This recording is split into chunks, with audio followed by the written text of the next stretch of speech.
Hello, I'm Lucille from Clemz Customer Support. We're back as promised for a second video, and this time we're going to talk about photo editing. Now, you should keep in mind that, wait, pause, I forgot to give you the context. Clemz lets you republish your listings by automatically editing your photos so that Vinted thinks it's a brand new item. The platform might still manage to recognize the item, and in that case, it'll be flagged and won't benefit from a new boost by Vinted. Now that you have the context, I can continue my explanation. Editing photos is not exactly an exact science, you know. There are times when we won't know why this photo was flagged by Vinted. There's always a bit of randomness, but I'll do my best to explain as much as possible about photo editing to help you avoid being flagged and keep fully enjoying Clemz's services. We can't go case by case in this video, or it'll be way too long. So I'm going to give you two general tips that will apply throughout your use of photo editing on Vinted. First, if you take a step back from this situation and pause for a moment, your photo, and look at it from afar, keep in mind that if you see differences that aren't obvious enough, so if your photo looks too much, like the one already in your closet, it might get flagged by Vinted. The second tip I'm going to give you is that the more subtle your photo edit is, the more likely the item will be flagged. So we're going to analyze a bit and think about a strategy for an item. So today I'll focus on this book in the shape of a mojito glass. As you can see, I've already edited it, so there's already a frame and an emoji. So before I show you some tests and before showing you what to do and what not to do when editing photos, I'll check my activity, my history to see what I've already done. So here I am on my activity history. So I go to my dashboard, and to my backup, I select my item and I then go to history right here. So you'll have all the details of my item in the details tab and in the history. So I can see that I saved this item on June 6th, and then I did the first edit on this photo. So I used a colored frame. I still used it in portrait, and I rotated it 2 degrees. And I did another photo edit a few days later with a different frame this time, which is the one currently in my closet. I used a sticker, a rather large sticker, actually. So there I have all the info on my activity history. Now I'd like to republish these items without them being flagged. So I'll show you that if I put back the original photo, the listing will be flagged. So I'll start the selection, go to my processing list. There we go. I'm going to this time neither republish nor save. I'm going to bulk edit. I'm going to put back my saved photos. So now it's going to put the photo that's on my Clemz backup. I'm going to edit the listings. We'll wait a little bit. I'll see you right after for the republication and identification because my item has moved down. I'll be able to do another quick smart dressing to show you. And indeed, we can see that this item identifies it. We can also see that all my latest items are identified. I'm going to show you a few modifications that we advise against because they aren't significant enough. So I'll show you. So here I'm going to select from my on-the-fly edits since I don't want a current modification, and I'll make a dedicated video for the current modification. So I'm going to enter my parameters. So here you see I already have old parameters. So I'm going to, remove everything. Sorry, I'm going to try several modifications that you will be able to see in the preview. Among the modifications we advise against, I would advise against simply putting in just a 1 degree rotation, as this is generally not recommended because it's not significant enough.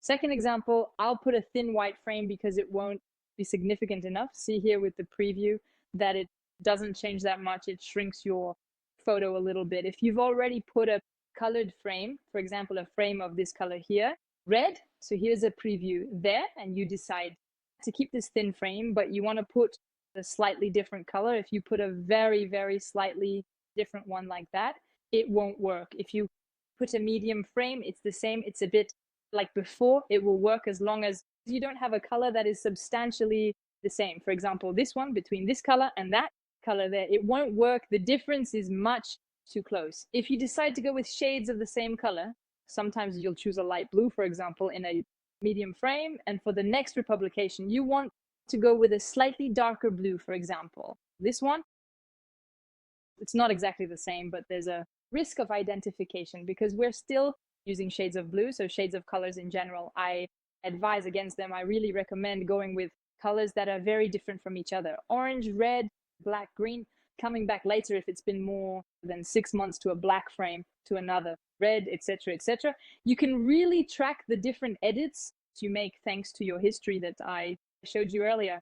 If you always want to keep the same republication base, so let's start from, let's say, this red frame I did on another book. And honestly, every single time I change stickers, so in this case, I change emojis. If you choose a small sized emoji, then you get this result. You can see that it's at pretty much what I did here, except that the emoji format is different. You risk being identified because in this case, the modification is not significant enough.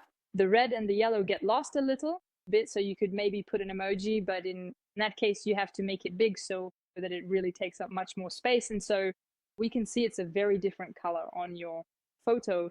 And even then, there's a risk of identification if you just change the position of the sticker, for example. So here, you're going to have a sticker on the other side. It's the same. You risk being identified. If you add to this post afterwards, so here you have a red frame and an emoji. If you add text and if you add it in a small size, so here we'll put it in black. There we go. No. Text background, I'd like to set it, for example, to 10. I want a promotion of minus 10%. You see that here, it won't be seen because it's not significant enough. My color looks too much like the background I already have. So here we're going to get identified for sure.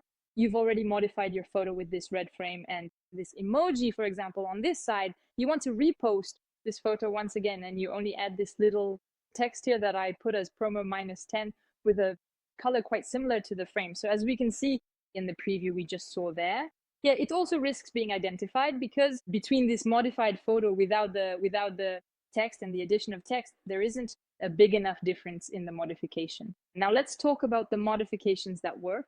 The modifications that work are going to be rotating your photo by 2 degrees. You can do 2, 4, 6, 8, or even up to 10, and then go back the other way. So minus 2, minus 4, minus 6, minus 8, and minus 10.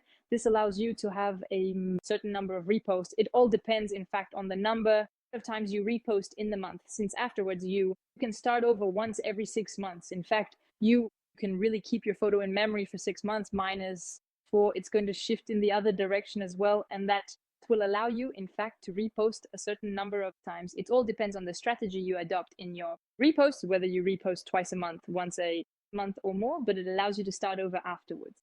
You can also, it's true that I haven't shown you here, but you can also combine, so minus 2 degrees or 2 degrees and do a crop of 5%, which means it will slightly zoom in on for your photo. You can also choose to do just one or just the other if you prefer. You can even add a frame, especially the frame models, if that's something you like, that we've added on Clemz. Like, for example, the heart or another one, they work really well. So here it's in white, so obviously we can't see it much, but if I'll put it in red for you, you'll see it much better. And so afterwards, if this is the base of your photo, you can add either a different rotation, for example, a -4, you can remove or add a larger zoom. Regarding the modifications I've already made to my item, you can review them in the history. So here in this case, I rotated it by 1 degree. I added a white frame once I just rotated it. Then I added a modification of the moment I added another one here. For example, I could simply republish my item by adding a frame. So the frame, the heart frame, and then republish it like that. We're actually going to test it. So I just added that I'm going to save and I'm going to republish.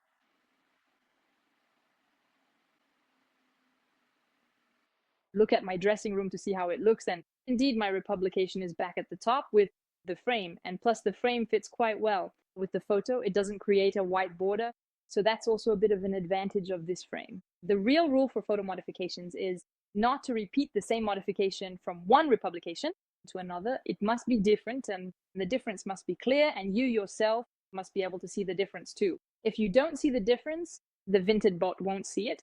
Either option can be selected and your item will then be identified. For example, if I decide to apply the same frame, I'll take my item again. I'm going to fill my list.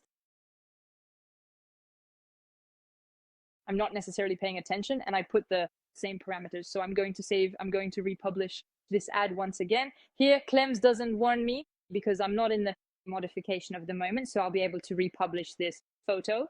And this time the photo will be identified. Now, obviously, this is just for the demo. You have no reason to republish the same item twice. In such a short time, we can agree on that. I hope this video has helped you to better understand how to modify your photos to avoid identification. Don't hesitate to ask your questions in the comments on the forum, and we'll see you very soon for a new video.